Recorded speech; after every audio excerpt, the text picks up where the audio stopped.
shadows can't hide. With Krista tracking Bigfoot and Brandy finds answers to the other side.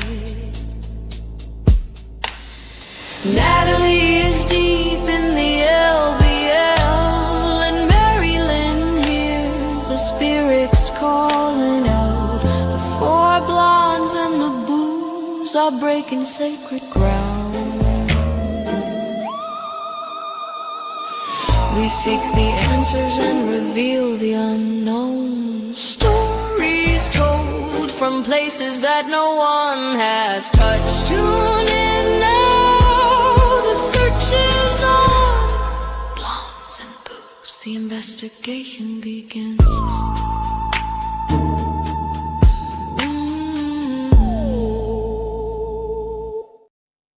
Well, hello, everybody. Happy Thursday. Happy Thursday. Oh, my goodness. Yeah. I am so happy this week is almost over. You and me both. It has been terrible. It has been a long, long week. It has. Right. Yeah. And, we were talking back behind stage real quick about the weather that I'm having right now. It is super, super windy. We're having wind gusts up to 50 miles an hour. They're supposed to exceed that soon. And then we're going into thunderstorms. We are in the risk of tornadoes this evening. So my weather is a little bad. And so is my signal. So yeah. So if I have to dodge out. So if I have to dodge out, I'm so very sorry. But I'm so happy that everybody's here. I'm seeing everybody kind of filing in. We're so glad you're here. Yep. Absolutely. Couple new faces, couple old faces. Gotta love it. Mm-hmm. Yep. Been Welcome, a while. everyone. Yeah. So anyway, we're glad everybody's here, and we got a good show for you. Wolf, Josh Turner, Paranormal Roundtable will be on. He's not quite here yet, but he is coming because I did talk to him on the phone today. So anyway, he'll be here. Yeah. He's always fashionably late. He likes to make an entrance. Yes. And you gotta love him. Is there any other way? Just love it. Boom. Yeah. So in the meantime, Natalie, why don't you talk about the conference? Yes. So we have the Vanished premiere and Paracon coming up on January 31st in Gardendale, Alabama, at the Gardendale Civic Center, where we will all be. And so tickets are on sale at Eventbrite. If you don't know what the link is, just go to my Facebook page, Natalie Smearman, or go to Relic Films Media Facebook page, and you can get the link right there. Or Blondes and Booze, because I think I have it pinned. Oh yes, Blondes and Booze. Yes, you can go to that Facebook page as well, because we have posted it there. And so tickets, you can get them now for $15. At the door will be $20. Children under 12 get in for free, and veterans and military get in for $5. We're going to have tons of fun. We're going to have a tattoo artist there. We are going to have contests. We are going to have a Bigfoot howling contest. We're going to have a costume contest and the best paranormal or cryptid tattoo contest too. So make sure you bring your tattoos, because we want to see those.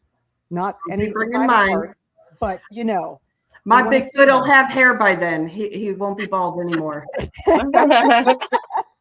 Yeah. Yeah. If anybody watched last week's show, I showed my Bigfoot tattoo that been working on, and I had to stop midway because that's when my dad had his accident. So my Bigfoot that I have on the side of my leg is bald right now. Yeah, he's lacking some hair. He has a comb over.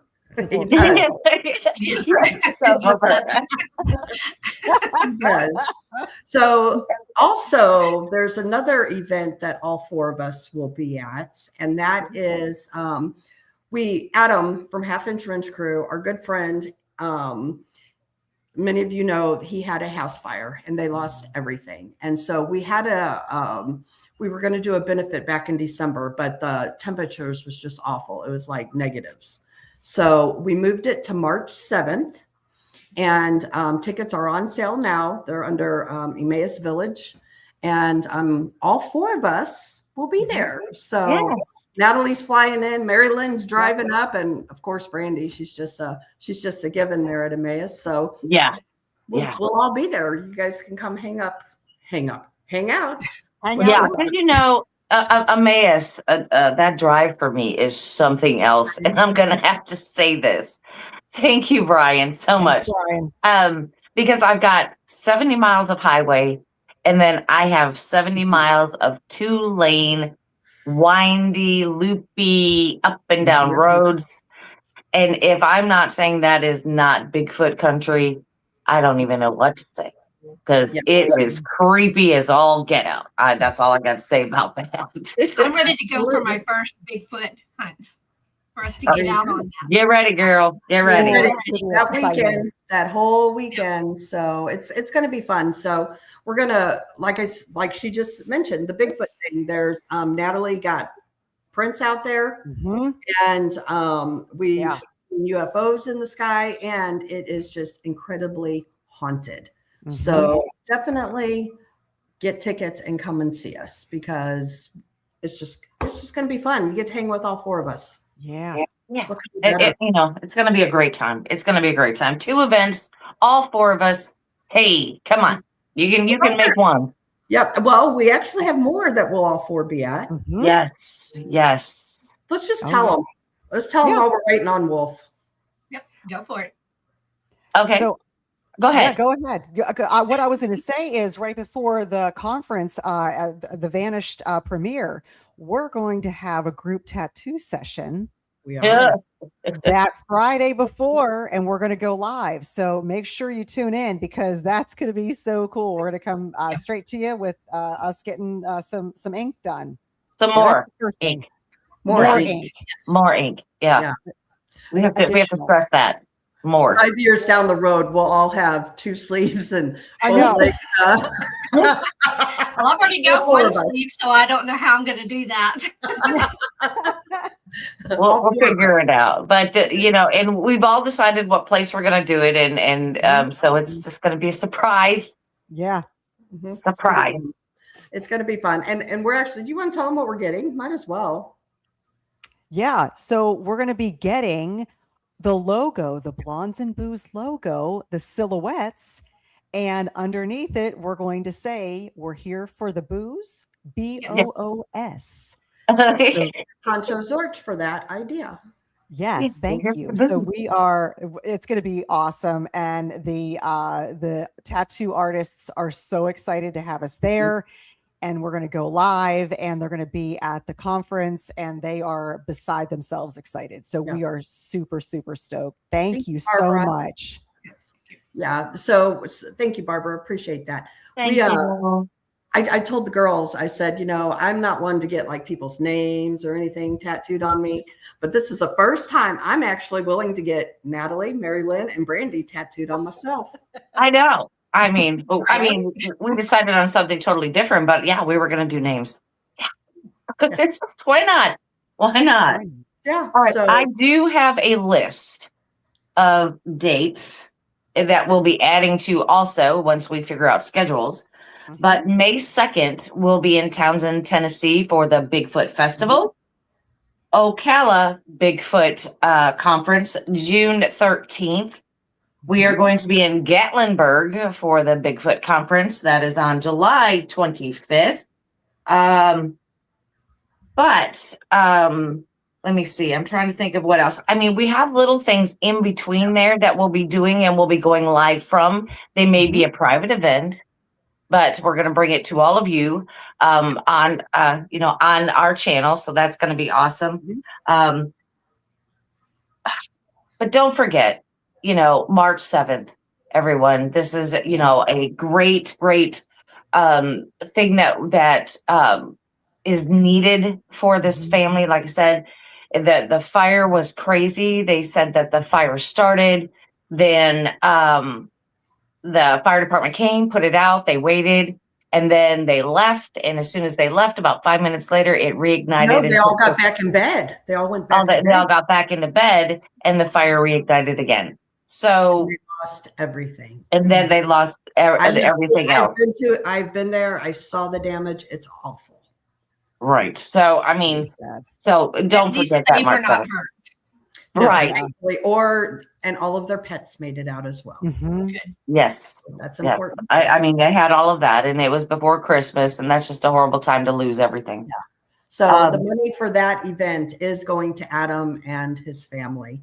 And also this Saturday night, stay tuned to Blondes and Booze, because at some point when BMR's not on and Donnie's not on, Blondes will be going live from over there, because we had quite a bit of activity when I was there 3 weeks ago. So stay tuned, because we'll be going live from over there. Real quick, Brian Bowden says, I miss the booze in Missouri, so I might just show up. That would be great, Brian. We would absolutely love to see you again. So let us know if you are planning on coming, because that'd be great to see you. You again. know where it's at. That's all I got to say. Yes, he does.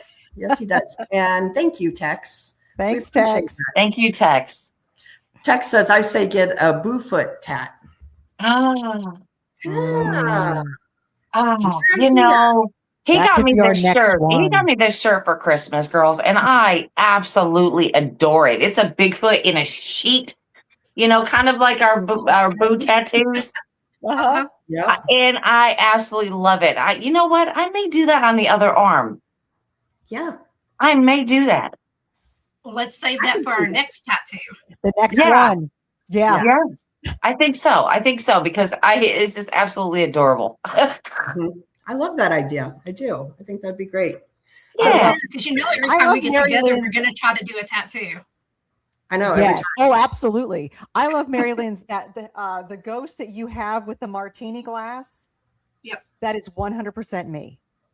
When I die, I'm going to be a ghost with a martini. Mine would be the wine glass. Brandy's That's would be it. the shot Right glass. there. There it is. Love There it. I am. There it is. Love it. Yeah, and I'm the Bigfoot. I love that. Yes. I'm definitely And the so- Bigfoot. We will have those hats and stuff for sale at all these upcoming events that we have going on. So anyway, it looks like Wolf just came on. I'm going to go ahead and bring him up. Looks ready. Hey there. Hey. Hey, ladies, how you doing? Welcome. Doing good. How are you? I'm okay. Of Well, good. I appreciate you coming on, hanging with Yeah. us tonight. course. Yeah. You I talk to Nellie quite often, and you guys have just become extended family to us. So we appreciate everything you do for us. Yeah, and same to you. You guys are always welcome on our show anytime. Anybody on the panel wants to come on anytime, just let me know. Yeah. Sometimes we'll nice. do shows where we just throw the link out there and people will pop on, and Yep. that's perfectly okay. Yeah. That's pretty cool. I love that. Mhm. Awesome. Thank you. Yeah, appreciate it. So did you guys have a good Christmas? We had a few Christmases. We had a few Christmases, and then we had a lot of work, and then we did our personal Christmas on New Year's Eve. That's Oh, wow. how far behind we were. Yeah, so Gotcha. yeah, a lot of work to do. Yeah. Thank you, Brian. What's up, So- Brian? How's Brian doing? Yeah, Brian's awesome. We were just talking about some of the events we have coming up and that we're all going to be at. And I don't have anything in Texas though, because I'd love to come down and see you guys again. Yeah. Well, if you guys ever decide you want to come down, we'll put you up, and you guys can just make a vacation of it. You know that. That would Oh, be awesome. don't tempt me with a good time. Yeah, we're renovating the ranch house too, so we'll have that as an extra place to stay. You know, if you guys wanted to come down and just be out in the country and be on a ranch in Texas, you know, I know a Yeah, lot of people. peaceful. Yeah. Yeah, That's we were what part actually of on the Texas ranch are you earlier in? today, dealing with horses, and we were petting some baby cows. There you go. You can beat A lot that. of fun. Oh yeah. It's kind of funny because these cows, they breed them. They're these micro cows. Mhm. And I was raised around cattle my whole life, and the lady there, very friendly people, but they're used to city people that want to go out there to pet the cows. And she's like, when they try to headbutt you and swing their head with their little horns, they're just playing. I'm like, no, they're not. they're quite annoyed and agitated that you're in their face, and their eyes are on the sides of their heads because they're prey animals. Yes. And so you spook them, and so they tell you that, but when they start doing this, because it's a male, and even though he's he's little, he's still a male, and he's got horns, and so, but they're not baby, they're miniature Highland cows. Yeah. So I thought it was something interesting. I was raised around cattle, and I learned a brutal lesson at an early age not to become attached. Right. Yes. Yeah. And they kind of throw you in the deep water. My family was pretty, they were just like, look, this is food. You deal with it. That's the same way I was raised too. I was raised with horses, but I had family that had cattle and chickens. Like we had one chicken named Bogart, and we ate him and chicken and dumplings. Wow. Yeah. So true story. So I totally can relate. Yeah. My first horse was named Chance because when you got on him, you took a chance. He liked me. I mean, he liked me. It's funny because my great uncle had a dog too that was a vicious. She was vicious. She eventually had to be put down because she attacked one of the workers at the farm. But her name was Desiree, and she liked me and my cousin Trey, but didn't like anyone else.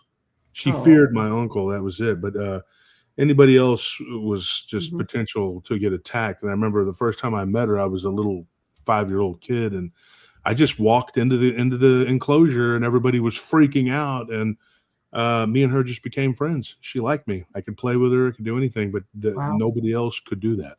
And I've had a lot of animals like that. I know that I saved one of our goats when I was a child because I just was so attached to it. I couldn't let her, I was like, no, you're not going to do this. And so that one just became mine. My grandfather was like, let him have it, And we had a donkey named Juanita. My grandfather. She was the protector. She was the coyote killer. She was a tough broad, and I liked her a lot. A lot of animals. We have a pig now named Truffles, and we got him at the rodeo, the bull riding event. And my wife was like, "No, we're not letting them have this pig back because they're going to take it and turn it into carnitas." And I told her, I said, "Okay, we're not doing that." So now we have a pig. It's been 3 years almost, and his best friend is a golden doodle named Beans. She's been on the show too, and they're out at the ranch. They play out there, and we have a cat out there named Honey Butters, and my brother takes care of that. Very cool. You have your own little zoo going on. Yeah, we have a zoo here too. We only have one ferret left named Story. But we have a fish that has been with us for a long time. And then because we took the aquarium down, we haven't restocked it. We don't know what we're going to put in it yet. But we have, let's see, 1, 2, 3, 4 dogs. We have 2 border collies, which really should be at the ranch. But my wife's like, no, I love them. They're going to be pets. So they're pets. And then we have 2 cats here, Martis, who's named after the researcher Scott Martis. And then we have Panzer. And then we have Elvira, our little dog. So we have a lot of animals. Yeah, you guys stay busy too. So who names your pets? I have to know. Committee. Truffles was my idea because truffles are pigs or truffles. Right. Beans, I named her. I don't even know where I got the name Beans from. She's just a goofball. I think Honey Butters was a combination of me and my wife. We named her Martis. Of course, I named him after Scott because he had just passed, and my wife got me this cat for my birthday. And then Panzer was Anthony. He named him Panzer after the German tank because he's big and gray and he's built like a tank. And he is the most gentle cat ever. And then we have Cooper, who is our male border collie, and then we have Ezzy, and of course my wife named Ezzy. Sounds like somebody's got some animals there. And Story, of course, was named our ferret. We named her because that's me. I'm the guy that retells people's encounters. So Story. There you go. See, I had a dog. We had gotten a dog, and it was a oh my gosh, I'm trying to think. English bulldog. Okay, and he, of course, he was very stout and everything. But we named him. Well, we got him, and his name was Samuel. The family we had got it from was the next door neighbor, but they were moving into a house where they couldn't have pets, and their last name was Velez. Oh. So his name became Samuel Velez. And that's what we called him his whole entire life. My grandfather, it's funny because my grandfather, he's white, but my mother was Hispanic and Native. She was Comanche and Hispanic. And my grandfather named all of his pets Hispanic names. Oh, okay. Yeah, he had a dog named Anita, a burro named Juanita. I told you about her. And then there was a baby goat we had named Pedro, who turned out to be a female. And so, and he had a cat named Chewy. So, I mean, all of his animals were named after Hispanic people. Pretty funny. That's so funny. Hispanic names. Now, do all your animals get along? Oh yeah, yeah. Okay. We have our own little, system here. Okay. When they're babies, my wife kind of takes care of them. It's kind of like I jokingly call it a nursery. And then when they get older, they get introduced to the community. And Tony's got his own dog, Banjo. I mean, everybody knows Banjo. Banjo was found on one of our job sites. Somebody had just tossed him out. And so they're lost. He became a really good dog. He's a beautiful Chihuahua, brown and long-haired Chihuahua. Oh. And he's a sweet little dog. And we got Elvira from our neighbors who I think they were Hondurans, and they didn't take care of her. They left her in the backyard on a plastic bag. Oh, no. Yeah, finally, and they were like, Lolo, bad dog. And I was like, take Mentita's way. It's a dog. It's a puppy, Right. So we had to tell them, like, I kept offering to buy her from them. Finally, the one girl that was married to the idiot that kept putting her outside because she didn't get along with the Pomeranians, who were grown dogs, and this is like a 6-week-old puppy. And she just says, here, if y'all want her, take her. Oh, So we gave her a good life, and she goes out on patrol with us at night when we do our job. So she's our little attack dog. If she was bigger, she would be a good guard dog. I've dog handled and raised dogs for years, and she's got the mentality. She's just tiny. Yeah, I gotcha. Very That's that little dog syndrome. Yeah. She loves it. She's a part terrier, so she goes after, she'll go after you. Yeah. And she don't take any guff from the bigger animals either. She won't take any of their crap. But she doesn't try to fight. You know what I mean? But she's real protective of me and Nellie for sure. Yeah. This past week, one day last week, I stopped by an old friend's house, and she has 3 Chihuahuas and a German Shepherd. And one of her little Chihuahuas is so protective of her. That little sucker bit me on my leg, drew blood and everything. All I did was move my leg. Yeah. Yeah. So it's funny. And his name is Poncho. Animals are a blessing from God. I think that they Yes. just really enrich your life. There are people who don't like animals, and I've met a few. And I tell you right now, there's something, they always tend to be very sociopathic. I'm not even joking. Yeah. I've met people that, I went on a date with this woman one time, and like toward the beginning of the dinner, she was like, I don't like animals. And I just was like, well, I don't like you. I didn't say anything. I just was quiet. I just kind of like ate and was like, had my head down. Right.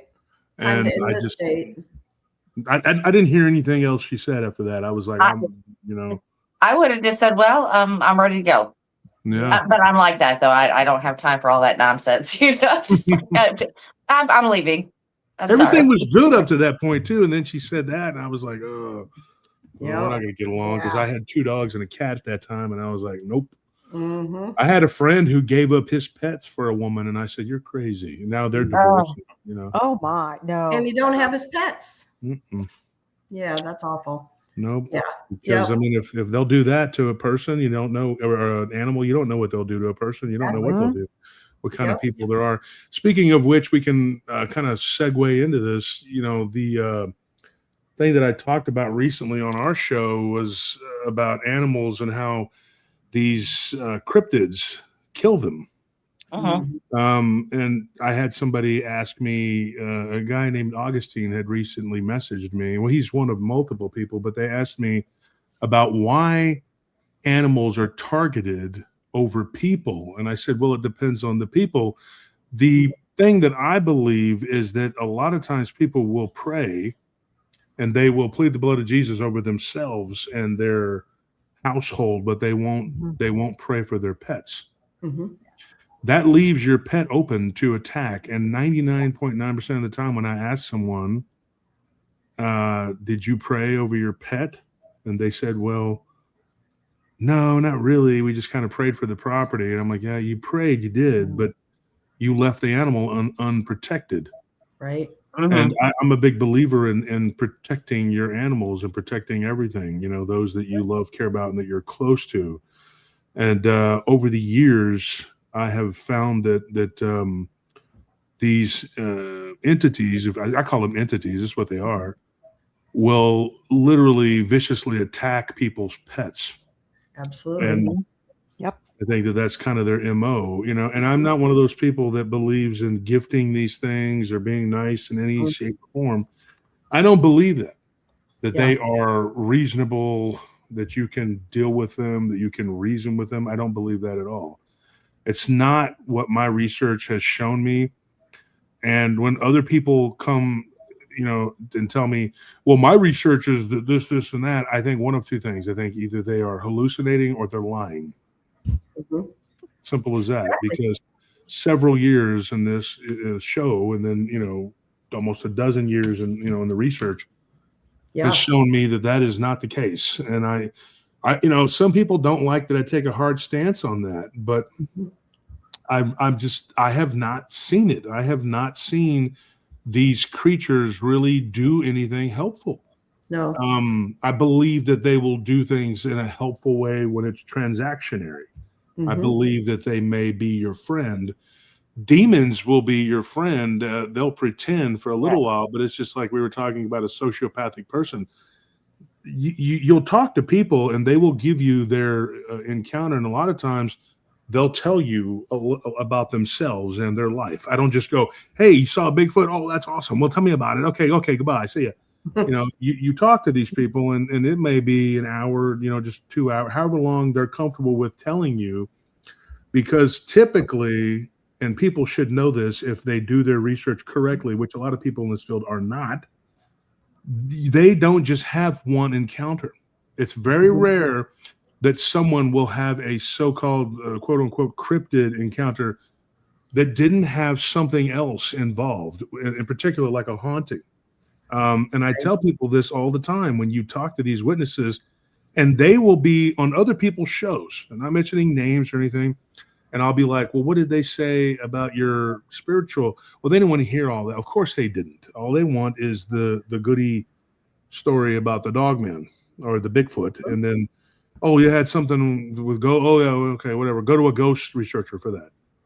See, I don't believe in that. I believe that we should all be a one-stop shop where if you have something going on, chances are there's more than one phenomena going on. That seems to be the order of the day. And I can't remember the last time I had somebody tell me that they just had, one thing happen and that was it. Nothing else in their whole life has ever happened to them. I've had people tell me that and then later call me back and say, you know what? There was this, and that. And sometimes I think people have this weird, like where they short circuit and their memory, is gone. And I honestly think that these entities, they don't just cloak physically. I think they cloak people's minds too. What I mean is like they will see this thing and they'll forget about it. Yeah. And then they'll come out of their body, maybe when they're dreaming in their sleep or whatever, and they'll see things and they think it's a dream and they'll forget about it like you would a dream. And then later on they're taking a shower or they're brushing their teeth, whatever. They're like, whoa, and they'll remember, wait a minute, there was something really weird that happened. And so I think that these entities, what they do is these disembodied entities, they're real good at pulling people into pocket realities. Right. I think now that we're starting to see that, and it's not something that's being accepted by, if there is a mainstream to this, obviously, it's not something that is being accepted on a wide scale, but it needs to happen, because when you take, for example, and I'm kind of all over the place, but I'll bring it together here, like my colleague David Weatherly. I mean, I don't know if y'all have interviewed, David. He was at the conference, but he was, he doesn't like this. He doesn't like being called this, but people refer to him as the black-eyed kids guy, and I would do it teasingly. He doesn't like that, Right. But he wrote that book about the black-eyed kids. One of the things that I've noticed with the black-eyed kid reports that I have fielded, I think these things are really good at taking you into an alternate reality.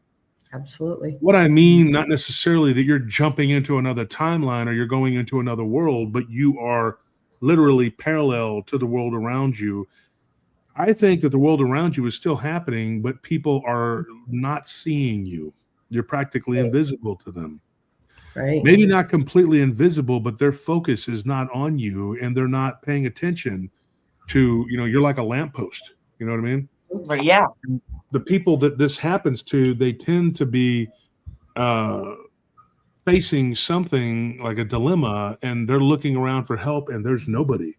Right. And so I think that that's what's happening, is these things are able to create like a divot in time and space and take you there. Yep. And they are able to manipulate that little bit of, and it's something that's actually, there was a guy on my show. I don't agree with him. I mean, he is what would you call him? He's not a Thule. He's not an order of Thule. He is a Hyperborean. Okay. And that's a hard, and if you're not familiar with it, it is a term that was created by the 1930s. Madame Blavatsky was one of the first, and it goes into the White Order of Thule. And he was an odd duck. He was on the show, and he was talking about the Hyperborean religion. Now, it's sort of a mishmash of like the White Order of Thule and a few other sort of like eccentric beliefs. But he was talking about doing magic and shutting yourself off from the demiurge, where you hide from it. The demiurge is what we would call, in the Gnostic belief, they believe that the God of this world, the God that Jesus calls Satan, would actually be the Shaitan. Actually, it's a title. Right. So that God is the false God. He is the creator that was ignorant, who created, whatever. But the true God, the Father of Christ, was, Christ came to pull you out. That's something that I don't necessarily subscribe to 100%, but some people do. And the Hyperboreans take it to another level, where they believe that this is like God's waking dream, and eventually it's all going to end. And we're living in a simulation within a simulation. That gets kind of convoluted. And Thule was the place where the Hyperboreans ended up going to, which is, to me, I think is Greenland, but it was founded by a former SS soldier. So that right there would put a lot of people going like, oh, that's weird, so that would make you take pause to go, well, what is this, but broken clocks, whatever. But he was talking about doing magic, and like I said, I don't agree with the guy. The guy his views are really, but he's talking about using a type of magic. Now, some people would say Kabbalic magic, which is Jewish, or Enochian magic, which is ancient Hebrew, and it's mixed with a few other things, and that you use that to hide from the demiurge and create a pocket reality, not unlike what these entities do. That would only be possible if the demiurge is the Satan that we think of, because they are hiding from a higher evil being, or in some cases, like the natives say, an ignorant being, like the Blackfoot.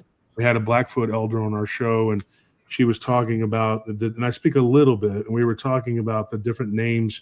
They call him the old man, but he was also kind of like an old ignorant man that created the earth.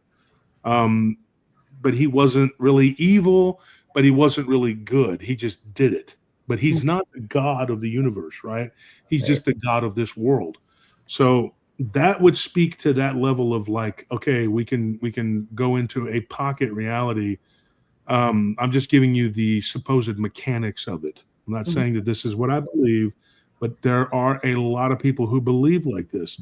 One of the things that I've been studying too is the mummification process done by ancient civilizations, why it took place and what it means. And I've come to the conclusion that some of these mummifications were made as to entomb, not to preserve something and revere it, but to capture and enslave it. And what I mean by that is it's an archonic view, in the when Jesus tells James, his brother, he says, you need to flee Jerusalem for that is full of archons. He says this in the Gnostic text. He's telling his brother that the world that we're living in is run by evil. He's talking about the principalities in high places, but it goes so much deeper because Jesus says we die for lack of knowledge, right? I believe that the ancient Egyptians were doing a practice that was used by the archons. I believe that Anubis and Horus and all these other entities were real. They really existed. Just like I believe that Thor and Odin and all these they were the men of old that talks about in the Genesis 6. And of course, the book of Enoch, which is not in the Bible, not even though Jesus references it, it should be. But I think that right there, when it speaks to these beings that were mighty men of renown, I think it's talking about these half Nephilim, half human hybrids. And you're talking about bloodlines. If there were 200 watchers, archons / Anunnaki, right? Each one could have represented a different race, not just in the form of like what we think of as like black, white. I'm talking looking completely different. And you're talking about the antediluvian world where things were like that. You would have beings that would be blue, beings that would be like tall, some were shorter than these beings. So if you had a representative, maybe a council of 5 or 6 of each type, right? You're still talking about like, 50 different races of people, that could have existed, or 30 different, however many. And I think that it was more of a council. And I think that they chose to defy who they knew was the one true creator. Yeah. And I don't think that they have the same bloodline, but people don't understand. They think that demons are like, well, this demon, and we cast it out and we got rid of it. Do you not know that demon has relatives? Right, exactly. Yeah, exactly. He has friends and he has a bloodline. And they're like gangbangers. They're like gangsters. They will come back hard and heavy. That's why it says in the Bible, even in the Quran and in every holy book on earth, that when you do something like that and you offend the other side, they will come back sevenfold. They come back strong. They go back and they can't find rest. And so they come back. It doesn't say in the Bible why they don't find rest. It just says that they do. It could be pride. I don't know. But they do come back. And when you have a spiritual opening, whatever that spiritual opening may be, then that turns into a problem. And then you're faced with the realization that you're fighting a demonic force. Now, this isn't something that you can overcome on your own. And some people turn to witchcraft and different things, and they think that they're going to pack the spell. So you need a bigger and bigger and bigger mouse to take out the smaller mouse. And eventually you're dealing with full-on, archons that are, you have no power over them, no control over them, and they don't recognize you as anything other than a speck of dust in their eye. Because at one time they were giants that walked the earth, right? The only thing that they respect and understand is Christ. And they understand the covenant of God through Christ. But that has been hijacked too by people with misguided intentions, and it has been carried on by people who have been misguided, misled, and caught up in money and lust and other things. Sure. So that being said, these beings that we're talking about, like these dogmen, I call them werewolves because that's actually what they are. These beings, they actually have a bloodline, they have a heritage, and they are part of a lineage, and they are literally people who allow this demonic entity to attach itself. And there are different levels to this, right? They're not all the same. Not all demons are created equal. Like I said, there's different lineages, different bloodlines, and they all ended up here on Earth, which became their prison. Mm-hmm. When I talk about the mummification process, I was talking to someone recently about how this is something that is really bad. If you have one of these disgruntled entities coming after you, you're in big trouble, because imagine the warped mind. Imagine being a person, okay, mm-hmm. and your consciousness is bound and shut down and just basically entombed for thousands of years, and then you're unleashed. It mm-hmm. sounds like a movie, right? Like the Mummy. Right. That's because that's what that is. That is truly what they do. And I think that it was an archonic practice that they used when their enemies would offend them. They would not let them decay, because to decay is for the spirit to be completely released. Mm-hmm. The foothold in this world keeps you bound to this world. There are some versions of Christianity even that believe that if you were to lose an ear and you went across, you would walk the earth without an ear in the afterlife, right? Right. Uh-huh. Look at that movie Gangs of New York, where he says, don't take nobody touch the priest because he's going to cross over whole. When Bill the Butcher says that, that is an old belief. That's an old world belief. And that is something that everyone believed, whether you were Catholic, Protestant, or Orthodox, until this modern age of the Schofield Bible. Now, what people don't understand is there is sacred geometry, and there is a lot of incantations. There's a lot of different types of symbols that you can use to do these kinds of magic that can hold bound souls and trap them. It is a very scary thing. And so to me, the easiest way to avoid any of this is to believe in Christ. But if you are part of the Archon's side of the fence, the one thing you don't have is Christ, right? Right. So when you die as a whatever, you're part of some lineage, the new guy comes along and he says, I want you to do this, that incantation to this being. I don't want to be bothered with this soul. This soul will now be bound and trapped in a tomb within the body, probably hovering within it, but it's literally got the spells that cover it. Then when it's released, that being probably doesn't have much of a resemblance of what it was in the past. Mm-hmm. All it is now is just a pure energy of vengeance and hate. Right. And then it goes at it and enacts the role of whatever the curse is. Mm-hmm. So that is something that a lot of people, they can't even wrap their mind around it. And it's something that was even hard for me to understand or grasp. Why would someone do something so evil? Well, when you look at the ancient world, it's not really the ancient world. It is a time between the old way, which was still modern to us, it would be super duper modern. In other words, like, you basically traveled like that, and it was like Atlantis, Lemuria. That's what I'm talking about. Those worlds that were around for 1 million years. Mm-hmm. And then there was this dark age of ignorance, right? And now we are where we're at now, and we think we are at the epitome of high technology and whatever. We're not, and we are nowhere near where the Lemurians and Atlanteans were before they blew themselves to hell. I'm telling you, the Atlanteans were right here, right? And I believe that when Edgar Cayce said the Bimini Road, I think that's exactly what that is. Lemuria was India.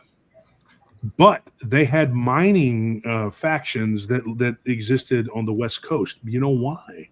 Somebody asked me this. He said, why would the Lemurians, why would they be in California? I said, what happened in 1849? And this person, she told me, so there was the gold rush. I said, exactly. That's why they were there. So when the war happened, that's where the Lemurians ended up. And they ended up in Mount Shasta. And so they made that their stronghold, right?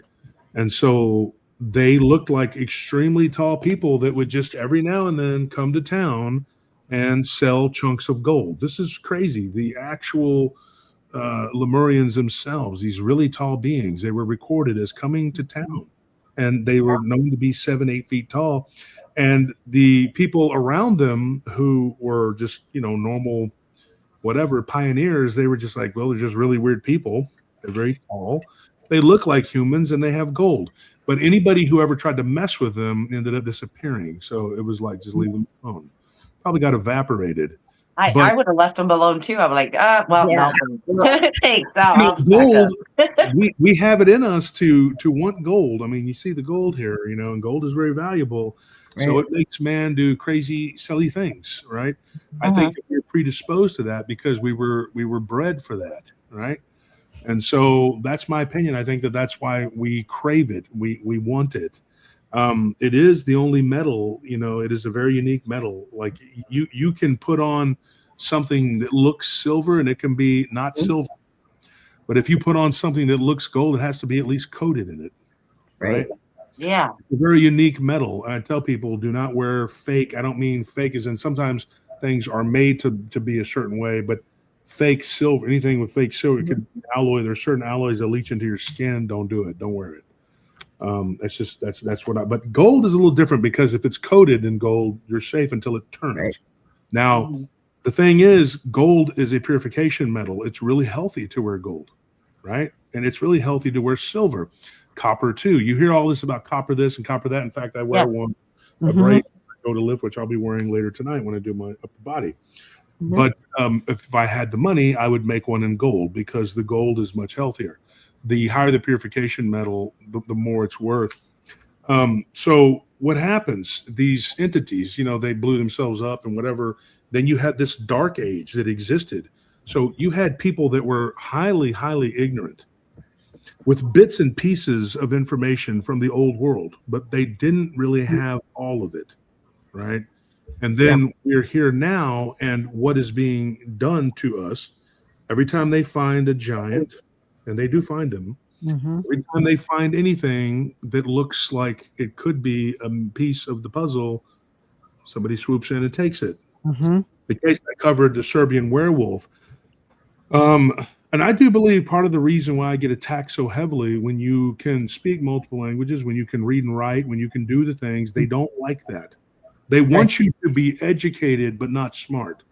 Smart people are a problem. Smart people are something that they need to get rid of. They want you to be indoctrinated into the Rockefeller education system, which is a boot camp into ignorance, right? Go get you a degree and be a dumbass. Right. You're not supposed to make $1.3 million in a year without having a degree. How did you do that? It's called a brain. I use it. That's what people don't understand. They don't grasp that, and they think that everything has to be this whatever, and it's not. And when someone tells you, hey, maybe these people that are wearing cubes on their heads and are walking around worshiping a cube and doing things with black cubes, and then there happens to be one on Saturn, which is another name for Satan, maybe they're not the good guys. Then people are like, oh, well, you're a this, you're a that, you're a racist, you're a this, you're a that, because you're doing things that people are. You're waking up, and it's called this great reset, but it's not the one that they wanted. The one that they wanted was to erase intelligence. Right. People talk about serial killers all the time. They love the true crime. But no one is talking about the spiritual aspect of these beings.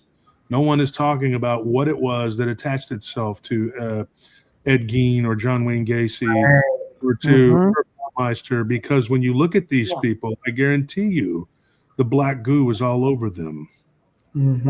They became a part of it. And I also believe that they are born beyond redemption. When I tell people that, they're like, well, that's not true. Everybody can be redeemed. I'm like, no, they can't, because some people are absolute NPCs. They're children of the Matrix. They are literally agents of the Kali Yuga. They are no different than the dog man that runs around foaming at the mouth attacking people. And they do attack people. The dumbest thing I've heard recently was a dog man, a guy was working at a shop and he was throwing away pastries in the bag, and the dog man stuck his hand out and asked for one. And I said, yeah, I don't believe that. Because the dog man doesn't want a donut. The dog man wants blood. That's what it wants. It doesn't want. That's the reason there's a werewolf. I mean, there's these shows now that are coming out. I think Merkel just did one. He's a friend of mine. And it's a woman who said that these things are assassins. You think she's the first person to come out and say this? No, there's been a bunch of people talking about werewolves and vampires and what they do and why they are what they are and what they are what they are. But in the past, people could talk about this and you would be like burned at the stake, right? A few hundred years ago. Now you could be at line in the grocery store and you could literally tell the clerk you could buy 100 pounds of red meat if you could afford it, and then say, I'm a werewolf. I'm eating all of this. And she would just laugh and go, oh, wow, that's cute. You think you're a werewolf. Okay. You could hide in plain sight. You could literally be a werewolf and no one would be none the wiser. No one would believe that. You could tell and in this age of supposed enlightenment, we have gone in reverse. We are now made these things, the mummy that I was talking about earlier, that is a horrible, twisted entity. That's a Halloween mascot. That's not real. The vampire, oh man, what is that? That's Twilight, right? And a werewolf, what is that? That's some guy in London that did something or something. Maybe it's lunch. Yeah. They are real. I think that the movies that they're putting out are I guess maybe desensitizing us to all of these things that are actually going on. And you're right, Josh, when you're saying that. I mean, it's where I used to not be able to talk about the paranormal and ghosts and all that thing to people because people would look at me strange. Now, if I bring up cryptids, ghosts, whatever, they're telling me a story. Yeah. True story. Yeah. It's very weird how things are going these days. And it's moving fast. And I'll tell you this, I was talking to a ufologist the other day, and I'm probably going to be doing a thing with him pretty soon. I don't know if you guys, I'll just say this. He's pretty well known and he's made his name on the circuit. And he was the one that was telling me that I was going to be attacked. And he was I know he didn't do it, but he was honest about it. And I did. I got attacked, viciously attacked, and I'm still being attacked. I'm being slandered and attacked. It's no secret that people are trying to ruin me and ruin my show and take me down. It's not going to happen. I promise you it's not going to happen. Because what's done in the dark will always come to the light. And these people, they can continue to do and say whatever they want to do and say, and they can scream until their butt bleeds. It doesn't make it true, right? Absolutely. But this guy, he told me, he says, what's coming next, it is not, we've already done disclosure. It's already happened. The genie's out of the bottle, right? Right. But now it's a new disclosure, and it's becoming the cryptid disclosure. But we're starting to see that cryptids and ghosts are like this. I mean, there was a time in this field when it was ghosts, spirits, whatever, and then there was Bigfoot, cryptids, whatever, and then there was UFOs, and the three did not meet. Right. If you mixed them, you were some kind of weirdo, and it's like you're pouring ketchup on your ice cream, you know what I mean, and putting it on a steak and eating it, and everybody's just like, what is wrong with you? But you don't realize how good something tastes until you try it. Right. And we did the conferences, and the second conference, it's no secret. The second conference was huge. There was 600 something people there. We were there. I can attest. Brandy it was a wonderful time. I could never do one again because I've been threatened. People have said they're going to kill me. They're going to do this. They're going to do that. And I say the same thing to them. I say to anybody, well, I'll be at your mama's house because I'm not afraid. Right. But my wife was like, no, as long as these people are threatening us, we're not doing conferences. We're not doing anything. And I think that she is the one that kind of makes the better decisions when it comes to that, because it was up to me. I'd be there. But, when Jordan had his conference, him and Nichols over there in San Antonio, I didn't show up. By the grace of God, I got really sick. Now, I'm not saying that God made me sick, but there were a couple weird people that were there. And some of the people that were at that thing waiting for me to be there, they said there were a couple guys asking for me and they looked completely out of place, and it made everybody nervous. Well, I say this, if these people really are that determined to get rid of me, it's too late. Right. It's too late. What's been said has been said. What's been done has been done. And we started a movement, and I believe that Blondes and Booze is on board with this. We've had this with BMR, with Monica, with you guys, with Tex. The cat's out of the bag. The genie's out of the bottle. There's no putting it back. We have now moved into the territory of cryptid and spiritual, it is one and the same. Absolutely. Because now we are Absolutely. seeing what these things are. These things are a demonic entity that manifests as physical. That's what they are. And you can call them jinn, as the Arabs call them, predates Islam. I mean, it goes way back. They called them that. You can call them the shadim. The Jewish people call them that. It's a Hebrew term. You know, it's the same thing. It's the shaitan, right? Or Satan, whatever you want to call it. The Christians call it that.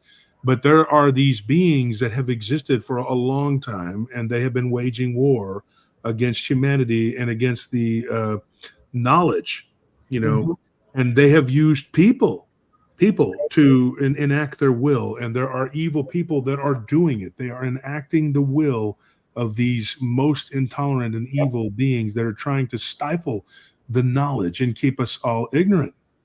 You would say, well, why do they want you to be ignorant? For one thing, if you are ignorant, you're unprotected. And when you're unprotected, you're food. They don't want their prey to have an armored jacket on. They want to be able to just knock you off and eat you, figuratively and realistically. It's no surprise when these books came out about the missing 411. Everybody knows Pelias wrote these books and everything. And when I first read them, I read 3 of them, and I was like, this is not even a shock to me. And then Josh D'Annunzio, another colleague of mine, when he did the shows about Yosemite and the bear people, myself, David Weatherly, and a couple of other researchers, Brad Walker, they were all out there and they interviewed all these different people from this area over here where they had seen these beings. I had a couple different people come on the show and talk about having seen these creatures looking like bears, not like wolves, but like bears. That is where we got the song that Nellie made about the Bear King, was from these stories that people had given them. And they were between the Blanco and the Comal River. There were a lot of people seeing this entity, this creature. What is it? I don't know. But it's just like the dog man. People see them in the same territories, but they're distinctly different. Right. You know? But it shouldn't be a surprise, considering that Anubis is the god of the dead, right? With the Egyptians. Then you have Xolotl, who played the same role with the Aztecs, the same role, and he looks very similar. And then you had Diptotec, who was the jaguar-headed deity, you know, from the Mayans. These were these anthropomorphic, you know, whatever creatures, and everybody's like now starting to figure out that these people are seeing these things all over the place. Right. Why is that? Because they exist. You can't even throw a rock now. You wouldn't. Somebody that's seen a ghost. Chad Lewis told me the other day. I talked to him, and he was talking about. He's like, you need to write a book about ghosts, because that's you know, a lot of people. 1 in 2 people have seen a ghost. That's 50% of the planet. Can you imagine 4 billion people have all seen ghosts, and people are still going, well, you know, ghosts don't exist. That's the stupidest thing I've ever heard in my life. Yeah. But I saw this, but they don't exist. Yeah. They question everything, like, oh, they don't exist, but the evidence is right there. Yeah, UFOs are all over the place. People are seeing them everywhere they go, and they're like, nothing to see here, people. These are, that's just clouds. That cloud, okay, you know what? That one just took a poop. I don't know. I mean, you can look and see that this is what is happening. I mean, you have the weather balloon. Exactly. Somebody's piloting these things. I mean, there's something happening here, you know. And so whenever I come across somebody who poo-poos and says, well, you know, this, I don't believe you. I don't believe, I told them, I said, ghosts to me are as real as you standing in front of me. The odds of me seeing ghosts is just as high as you disappearing right in front of me and going into another dimension. Right. You know, people are afraid of what they don't understand.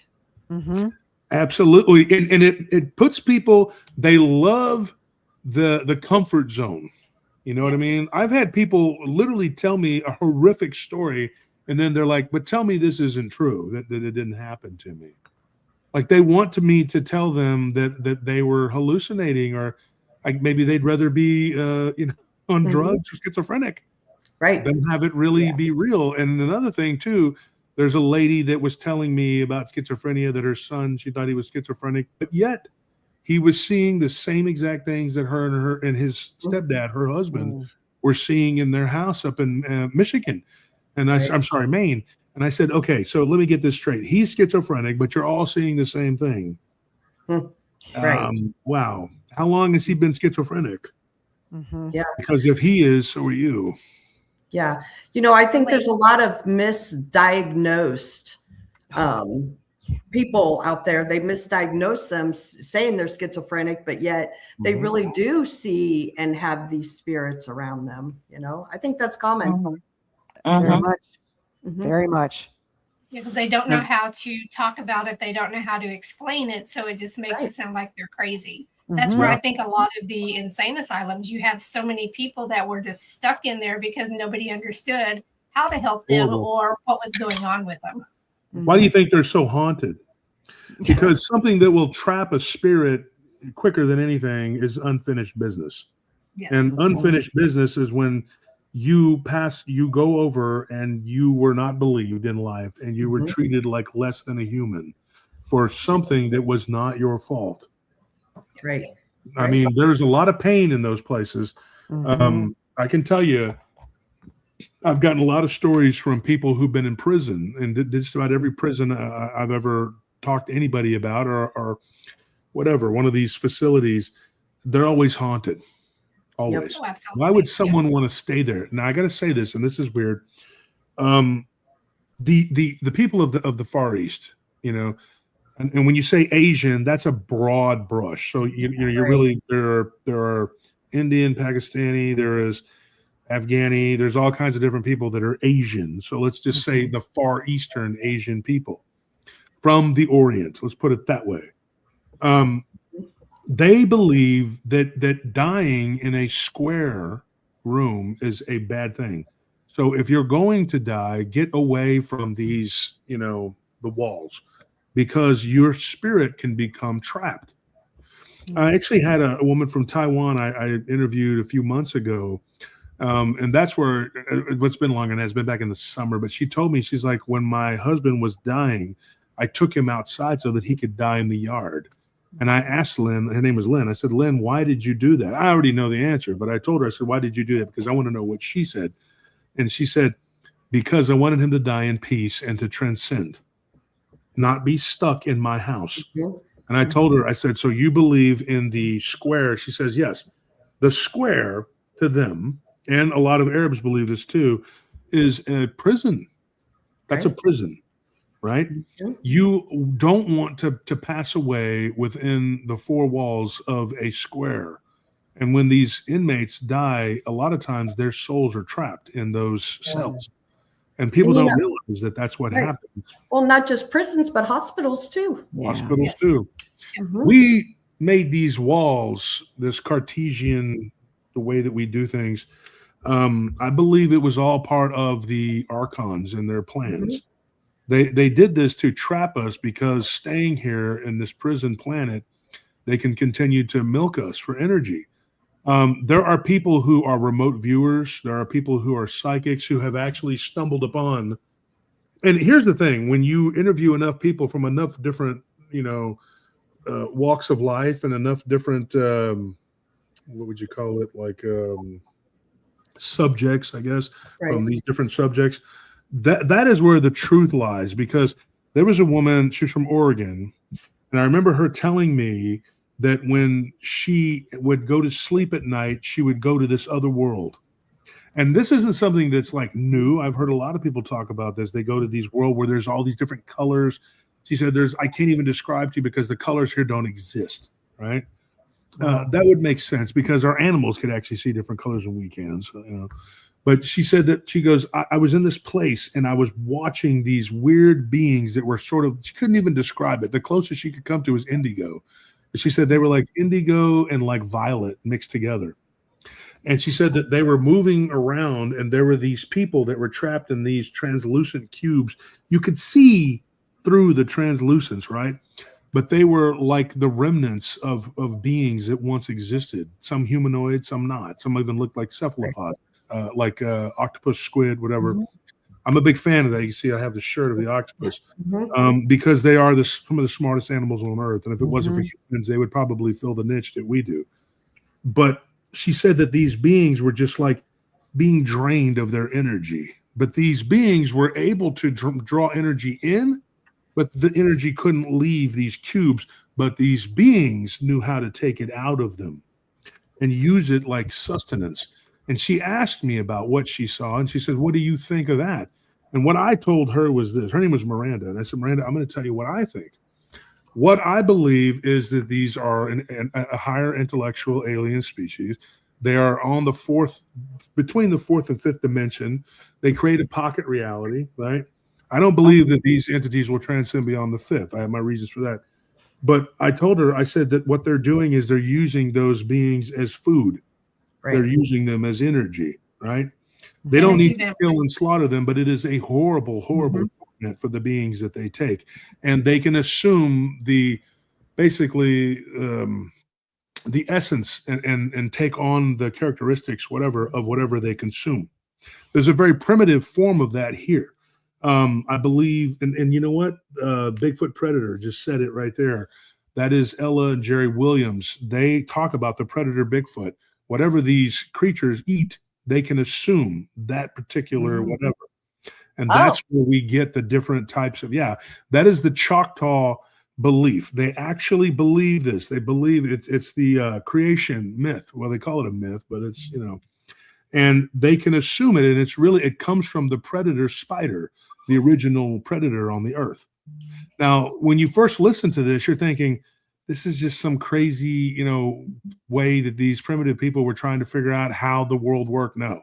When you start to disseminate the information and you start to put it together, you start to see that this is the truth. There's a multitude of native civilizations around the world, native being a relative term depending on where they're at, right? But they talk about this as being like the beginning and where it came from. We don't realize who or what we are. We don't know our place in the cosmos. We overvalue it big time, but we undervalue the power of our own soul. That's the strange thing about it and the irony of it, right? Because that's why God sent Christ here to say, hey, this isn't real. I mean, it is, but it's not. It's a game. You need to come with me and I'll pull you out, right? Well, these beings, they've figured out, how to manipulate. So they take the essence of these spirits and they suck them dry. And what ends up happening is that these beings are imprisoned for eons, who knows how long, and they're trapped in this cube. Then you have people that put it on their heads and dance around it, right? Yeah. And they do all this other crazy stuff. And those are two different religions, but they do the same thing. One's just copied the other. And they say that, this is, we're paying homage to God. Right. To whom? To what God? To a God that would actually use the cube, which is, the prison on Saturn, which a lot of people say is the prison of Lucifer. Some call it Azazel. I mean, let's be honest, it's not a good thing. Right. And the cube is not a good thing. And so if these beings are using other beings as food, energy, whatever, they have them in cubes for a reason. Otherwise, they'd be in a circle. When they're in a circle, they can move in and out of it. And what do we call those? We call those orbs. Orbs. Yeah. Okay. Or Ophanim, as my colleague Dick Richards likes to call them, because the Ophanim is like a type of angel, and they travel, like these orbs. How many times have we heard somebody say, well, I saw a Bigfoot or I saw a dog man, but before that I saw these weird balls of light? Yeah, absolutely. Yeah. In the old days, people here in Texas, the old timers called them will-o'-the-wisps, and they were terrified of them. And as a child, I was kind of confused by that, and I asked my grandpa, I said, Papa, why is Uncle SD, that's his uncles, I said, why are JC and SD so afraid of the will-o'-the-wisps? They're just balls of light. And my grandpa was like, it's what comes with those balls of light. Yeah. That's what the problem is. What is falling out of openings to a portal? Mm-hmm. Yeah. Mm-hmm. And those balls of light too, a lot of them are intelligent. I know Greg Ogles, for one, he had interactions with one. So I believe that they are an intelligent being. Yeah, because they move with the purpose. They really do. They move with the purpose. They were responding to us in the Smoky Mountains, and they were very intelligent, and we were doing experiments. And when we would laugh and have fun, they would come towards us. And when we were very calm, they got bored and started moving away. Mhm. So it was, yeah, they're very intelligent. Yeah. Yeah. Yep. And if you were to come out of your body and you would move beyond the astral plane, going beyond the fourth density, you would look like a ball of light about that big. Right. That's what you would look like, and you would be able to see in all directions. Yeah. And then that's Nellie what has- other people see as well. Yeah. Well, Nellie just asked, do you think orbs are scouts? Good. I think Some. that that's a possibility, but I also think that they can move independently of the orb. See, the thing is, the werewolf, when we did the werewolf confessions, one of the things that I was told by Charles and Gerald, just focusing on those two guys for a moment, they were the first to describe to me the other. Yeah. It's something that I had kind of like thought about before, like, how does this work? It is a symbiotic relationship between a demonic entity and a human. Yeah. Always the demon has the upper hand, and it uses you, the vessel, because it needs something to ground it to this world, right? Mhm. So it attaches itself to you, and you become a meat puppet. One of the things I know about this was that when Joel, the vampire guy, told me, he's like, when it first happened to him and he accepted the linkage or whatever, he basically said that you become one with a demon. But it's so freaky because you'll wake up and this thing will be moving around your house independently. And it's like, it's freaky. Somebody will come into your house and they'll be like, your house is haunted, because there's poltergeist and borderline poltergeist activity going on all the time. But it's that other that's just unchecked from you. You're still linked to it, right? Because it attaches itself to your cord. And then it just kind of moves around your house and does whatever. But the myth that a vampire can, become smoke or do all these other things, that is true. But it is the other that does that. The other is what slips in as a mist and goes underneath the doors and comes up and forms itself into an avatar of you. But Right. it is not really you, the person, the demon, the vampire, whatever. You yourself as a human, your human vessel could be asleep somewhere in a bedroom, and that is you as the avatar, but you're seeing and doing everything in tandem with that Right. demon, right? And it is really just warlocks that are able to harness this ability, and you yourself as the vampire drink blood for sustenance. And there's another weird phenomenon where people are being attacked by these vampiric entities, and they will go to the doctor. I can't tell you how many times recently I've told people who I know they're being plagued by vampirism, and I'll tell them, Right. go get your blood checked. And they're anemic. Right. They are anemic. And I'm Wow. telling you. And so there was a woman, one of the cases I covered, it was up in Massachusetts, or maybe it was Maine too. There was another one. No, not Maine. Starts with an M. It was either Michigan, Maine, one of those. I get them confused. But anyways, the point being, I talked about this on the show. She literally had seen this shadow person, demon, whatever, down in her basement. She tried to run away from it, whatever. She felt something grab her on her back. She thought she had gotten away from it. But in the oncoming weeks, she began to crave blood. Not just, it started off just like wanting rare meat, wanting Right. meat. And then she would take the steak and suck the blood off of it. And finally, she told her husband, she's like, look, there's something wrong with me. And she was borderline vegetarian. She was almost a pescatarian, just eating fish and every now and then chicken. She was trying to stay away from red meat. At this point, she was craving red meat. And she realized that she was becoming vampiric. She was wanting blood, and she was even thinking about taking blood from her own family. Oh, blood- no. Yes, and this, some people would say, this is a psychosis. Someone believes that they are this. No, this is really what this thing does, this demonic entity. And so it was very simple to me. I told her, I said, that's a vampiric entity. She's like, yeah, but vampires don't exist. I said, yes, they do. They do. And if you read the Song of Solomon, what happened? There was a vampire named Ornius, right? Different translations. Some people call him Ornius or Ornius, whatever, however you want to say it. Different people call it different names, but he is the one that got them all hemmed up by Solomon.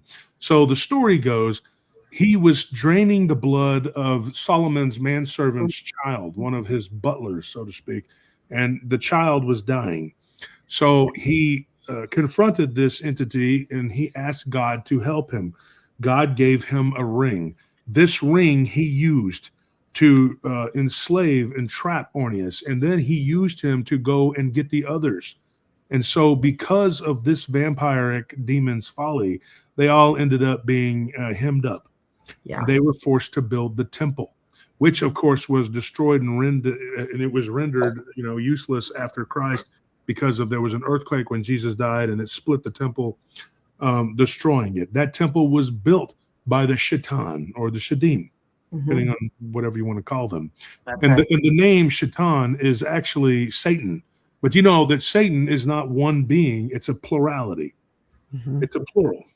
The book of Job actually predates Genesis, and that's something that's hard for people to wrap their mind around. And I tell people, well, it's because it was the Elohim or the Sky Council. It was a group of beings, the Council of Heaven.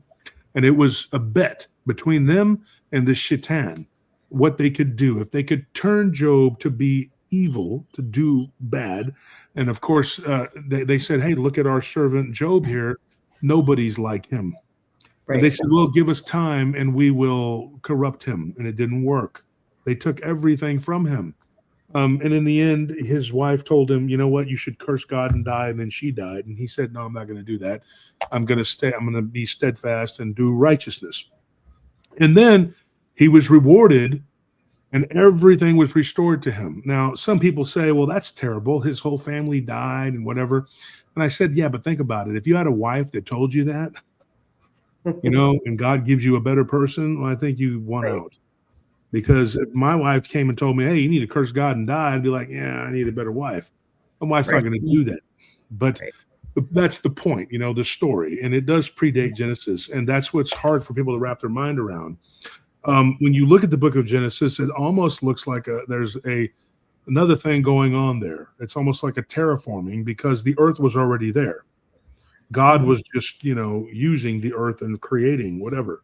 And now that's a touchy subject. People get really, really upset if you tell them the actual translations. They get really mad because they want to believe what they were taught in Sunday school. And God is this guy on a cloud in the sky and whatever. But, God is not a respecter of people. There's a reason for that. Right. God does not play like that. He doesn't have the human characteristics or desires that we have. And in fact, in the Old Testament, I believe in Ezekiel, he's basically tells the children of Israel, like, I don't want your burnt offerings. He says that. I don't want this. I don't need this. This is not, it has nothing to do with him. And in the Tanakh, in the oral tradition, they actually describe when David cries out to Yahweh, what answers him is a dragon. I'm not even joking. You can go look this up. And it literally talks about scales and wings and this thing has it breathes fire and it doesn't make any sense. You're sitting there going like, what is this? Well, I don't think God's a dragon, but I think that the priesthood thought it would be cute to make him into one. Yeah. And I think that they put words there where God, that's not God. And they copied and pasted and they mixed it all together. And I honestly say that some of it was even Baal, or in particular Baal Haman, who was not God. And then you have some of these names that go back to this ancient times, like Hanuman and Haman. How come they sound so similar? Hanuman being the monkey king from the Far East, and Haman being, this dragon god, from Samaria. I think that these beings had very similar bloodlines, and they could have even been like, siblings. Some people think they're the same thing. Like they'll say, well, Enlil was the storm god that created the flood, but we know that there were multiple floods in different places.